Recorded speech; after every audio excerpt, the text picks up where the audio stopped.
Hello everyone, in this tutorial, I'll be showing you how to use the set and get functions in Godot 4. The set and get functions allows you to have more control over the assignment and retrieval of data for a variable. So let's go to create a standard variable for health, let's say. So variable health, this will be a float, and let's initialize it to be 100. Now this is a good fully functional variable, however we could do more. So let's create a set function. Set, let's pass in the value that we're setting the variable to. And let's say for this example, we want to clamp from 0 to 100, meaning that we can't go below 0 health and above 100 health. So we'll set health to be clamp F. Let's pass in the value 0.0 to 100.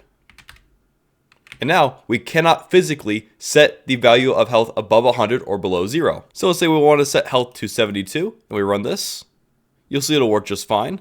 However, if we set it to be 102 and rerun, it'll max it out at 100. Another useful thing we could do with the set function is immediately setting properties on certain nodes. So for example, I have this sprite. Let's go back to our script. Let's create a new variable. Let's call it rotation degrees. Set it to be a float. I'll initialize it to be 0. In our set value,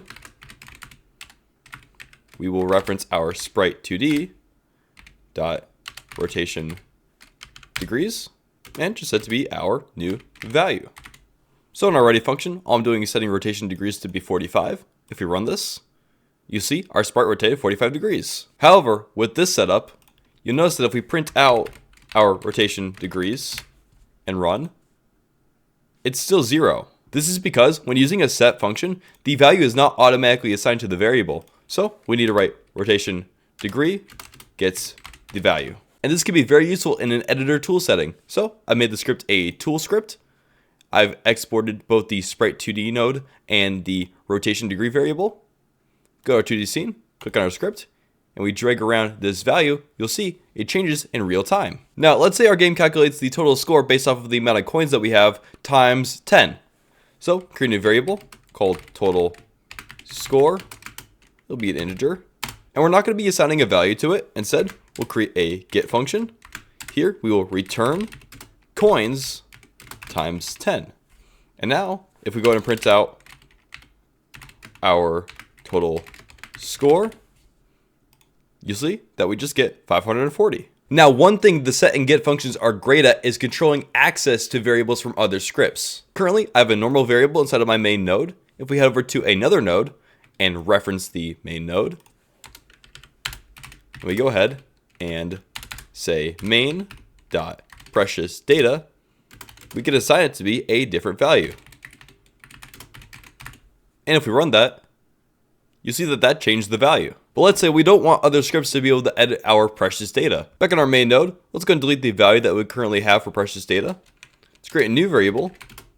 This will be precious data, however with an underscore. And we can set this to be gwiz. Here, we'll assign a get function, and we'll return this underscore precious data. And now we need to wait to determine if we're setting this eternally. So, create a new variable called setting internally. Set this to be a false boolean. Let's create a new function called set precious data internal. Taking a new value. This will be our string. And here, we'll flip our bool to be true. We'll go ahead and set precious data to be the new value. And then quick flip this back to false.